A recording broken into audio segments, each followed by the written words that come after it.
I'm Mr. Lockwood, your new tenant. I just thought I'd come over quickly and make sure I wasn't inconveniencing you at all by renting out Thrushcross Grange. It's just because yesterday I heard you felt a certain way about... I own the Grange, Mr. Lockwood. It's no inconvenience to me. If it was, I wouldn't have opened it to renters in the first place. Now then, walk in. To your health, sir. Say, Mr. Heathcliff, it's dark already, and I'm not quite confident in my abilities to guide my horse in this condition. Could I stay the night here and return to the Grange in the morning? No, I rented you your own damn house. Get out of mine.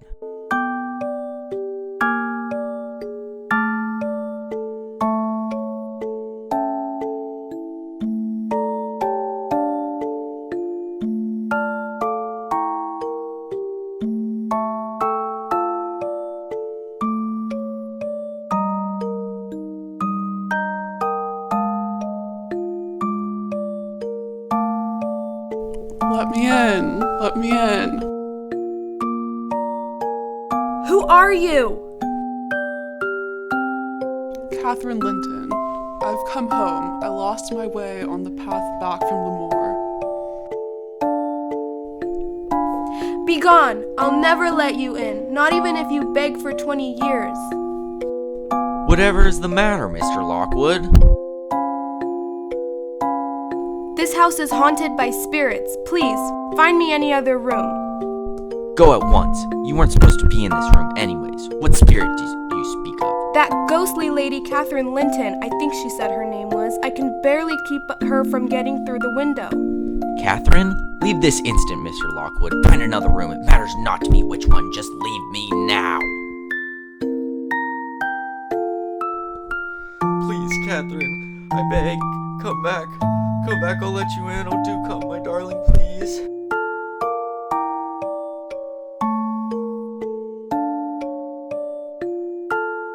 I do say, Miss Dean, that Heathcliff is very interesting. Speaking of, how did he come to acquire both Wuthering Heights and Thrushcross Grange? Well, Master Lockwood, it began when Heathcliff was brought back to Wuthering Heights by my first master, Mr. Earnshaw. His children, Catherine and Hindley, were very excited for his return and were anxious to see what gifts he had gotten them while out. Little did they know he had brought back Heathcliff, and they were none too pleased. Miss Cathy was originally upset at her lack of gifts, but she eventually got along quite well with him. Hindley, on the other hand, hated young Heathcliff. He beat him constantly and verbally abused him even more. Quiet, Heathcliff, or I'll thrash you again. Mr. Earnshaw eventually fell ill, and Heathcliff's main supporter was gone, thus clearing the way for Hindley to take over and mistreat him more than ever. Heathcliff found a companion in Catherine, though. They became close, and often went out on walks to the moors. But one day they went to Thrushcross Grange, and their guard dog caught Mrs. Cathy by the leg. She was greatly injured, and needed to stay in at the Grange for medical care, therefore separating Heathcliff from his main companion. Here she grew closer to a young boy her age and status. Edgar Linton was rich and handsome, and he loved her. But with Catherine's return to the Heights, she seemed more ill-tempered, and at times she became violent. She disobeyed me when my orders were to watch her, and she insisted upon being alone with Edgar. I said I want you to leave us alone, Nellie. I have to keep watch over you two. If I don't, I shall get in trouble. She stamped her foot, wavered a moment, and then, irresistibly impelled by the impetuous spirit within her, slapped me on the cheek, a stinging blow that filled both eyes with water. Miss Catherine's outburst scared Edgar Linton away, but after seeing her beauty from the window, he attempted to return, but was scared away by the arrival of Hindley in a drunken rage.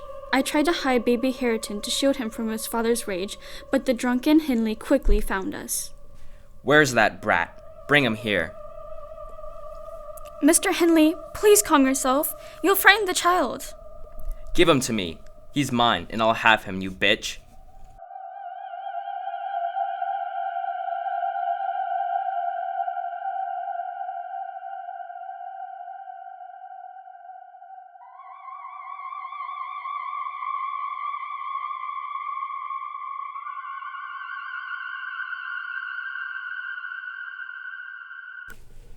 Nellie, can you talk? Edgar has asked me to marry him. What am I to do? Well, do you love Edgar? I guess he is handsome and pleasant to be with. What about Heathcliff? Do you love him? It would degrade me to marry Heathcliff. He shall never know how I love him. Nellie, I must tell you a secret. Heathcliff and I are one and the same. He's always, always in my mind. Not as a pleasure, any more than I am always a pleasure to myself, but as my own being. Hello, Mr. Lockwood. How are you feeling? Better every day, Miss Dean. Please, continue your story. After Heathcliff overheard Miss Catherine, he left Wuthering Heights, not to be seen again for many years. 3 years passed, Edgar Linton and Catherine married. Then after their union, Miss Catherine and I settled at Thrushcross Grange, where Catherine adjusted to her new life as Mrs. Linton. She and Mr. Linton lived in mostly peace for the months following their matrimony, while Catherine remained steadfast in her sharp nature. But Mr. Linton and his sister eased her with their gentle natures. Then, after some months, the dreaded Heathcliff returned outside the Grange. What? Heathcliff? Is that really you? Nellie, is that you? I've waited here an hour. Look, I am no stranger. A person from Gimmerton wishes to see you, ma'am.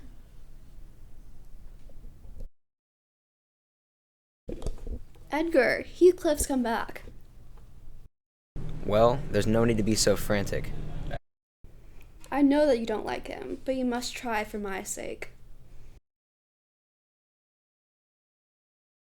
I shall think this was a dream tomorrow. I shall not believe that I have seen, spoken to, and touched you once more.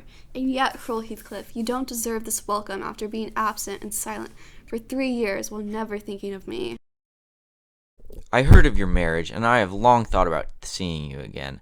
You will not drive me away again. I have fought through a bitter life since I last saw you, and you must forgive me, for I have struggled only for you. You have been very harsh to me lately, like when we were walking through the moors and you sauntered off with Heathcliff without me. That was not harsh. It was because I didn't think that you would want to spend time with Heathcliff. That is false. You pushed me away because you knew that I wanted to be there with Heathcliff, and you desire that no one should be loved other than yourself. There is no way that you consider Heathcliff an agreeable person. I love him, and he might love me if you let him. The boy who fetches milk here told me how a gentleman and lady stopped at a blacksmith shop 2 miles out of Gimmerton, who are Heathcliff and Miss Linton. What should we do? She went of her own will. Trouble me no more about her. Hereafter, she's only my sister in name, not because I have disowned her, but because she has disowned me. Remain where you are, Catherine. I will not stay. I have not come to argue or be reconciled, but to know if you continue to love Heathcliff. Oh, for mercy's sake, let us hear no more of it. Just answer my question. Will you give up Heathcliff hereafter, or give up me? I require you to choose. I require to be let alone. Don't you see that I am ill? Oh, I will die, since no one cares anything about me. No, I'll not die. He'd be glad. He does not love me at all. He would never miss me. What is Mr. Linton doing? He has been in his study, among his books. Among his books? While I'm dying? But he does not know about your derangement. If I were only sure it would kill him, then I'd kill myself directly. These 3 awful nights. I have not closed my eyes. I've been tormented and haunted. I used to think that people could not avoid loving me, but within hours they have all turned into enemies. Oh, Nellie, you must not leave me. The room is haunted. A sound sleep would do you good. If only I were at my bed in the old house, and that wind sounding in the firs by the lattice. Do let me feel it. It comes straight down the moor. Do let me have one breath. How long has it been since I shut myself in here? It has been nearly 4 days. Long enough to live on nothing but cold water and ill temper. Well, it seems a weary number of hours. It must be more. I last remember being in the parlor after quarreling. I ran upstairs desperate and barred the door. Then utter blackness overwhelmed me and I fell on the floor. I couldn't explain to Edgar how certain I felt of having a fit or going mad. I had no command of tongue or brain, and Edgar could not guess my agony. As I lay there, I imagined that I was in my bed at home, and my heart ached with some great grief that I could not I pondered and worried what it might be, and the last 7 years of my life grew a blank. I was a child, my father had just died, and my misery arose from the separation that Hindley had ordered between me and Heathcliff. I was laid alone for the first time, and after rousing from a dismal doze, my memory burst in. At 12, I was separated from the Heights and everything that I knew, and converted at a stroke into Mrs. Linton, the lady of Thrushcross Grange, the wife of a stranger, an exile, an outcast, therefore from what had been my world. I wish that I were a girl again, half savage and hardy and free. Why am I so changed? Quick, open the window. No, I will not give you your death of the cold. Then I'll open it myself. Look, there's Wuthering Heights. Joseph is sitting up late to wait until I come home. But it will be a long journey. We must pass by Gimmerton Kirk, but we have braved its ghosts often together. But Heathcliff, if I dare you now, will you venture? If you do, I'll keep you. If not, they may bury me 12 feet deep. He's considering. Find a way, then. You always followed me.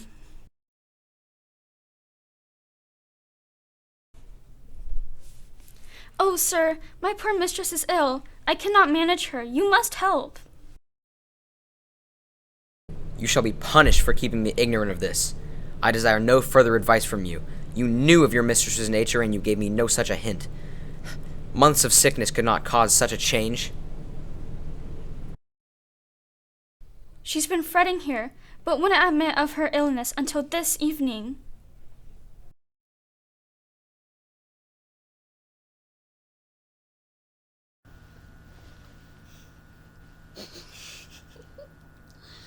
What now? You and Edgar have broken my heart. You have killed me and thriven on it. I wish that I could hold you until we are both dead. Why shouldn't you suffer with me? Will you forget me? Will you be happy when I am in the earth? Don't torture me until I'm as mad as you. You know that you're lying, that I killed you. You know that I could soon forget you as my own existence. While you are at peace, I will be in the torments of hell. I will not be at peace. I don't wish you torment. I only want us to never be apart. Forgive me for what I said and come closer. Catherine is dead. I know it, despite you. Yes, she's dead. Gone to heaven, I hope, where we will join her if we leave our evil ways. How did she die? Quietly as a lamb, she drew a sigh and stretched herself, like a child reviving and sinking again to sleep. Then I could no longer feel her pulse. And did she mention me? Her senses never returned. She recognized nobody from the time you left her. She lies with a sweet smile on her face, and her last ideas wandered back to pleasant early days. Her life closed like a gentle dream. May she wake as kindly in the other world. May she wake in torment, and I pray one prayer. I repeat it till my tongue stiffens. Catherine Earnshaw, may you not rest as long as I am living. You said I killed you. Haunt me then. Be with me always. Take any form, drive me mad. Only do not leave me in this abyss where I cannot find you. I cannot live without you in my life. I cannot live without my soul. The 12 years following that dismal period were the happiest of my life. My greatest troubles in their passage rose from our little lady's trifling illnesses, which she had to experience in common with all children, rich and poor. Her spirit was high, though not rough, and qualified by a heart sensitive and lively to excess in its affections. That capacity for intense attachments reminded me of her mother. Still, she did not resemble her, for she could be soft and mild as a dove, and she had a gentle voice and pensive expression. Her anger was never furious, her love never fierce. Later, a letter, etched with black, announced the day of my master's return. Isabella was dead, and he wrote to bid me get mourning for his daughter, and arrange a room, and other accommodations, for his youthful nephew. How delightful it will be to have a playfellow. Oh, I am happy. And Papa, dear Papa, come, Ellen, let us run. Come on. No, Kathy, you cannot run far. This is your cousin Kathy, Linton.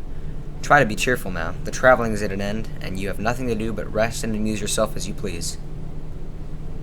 I go to frickin' bed then. I can't sit on a chair.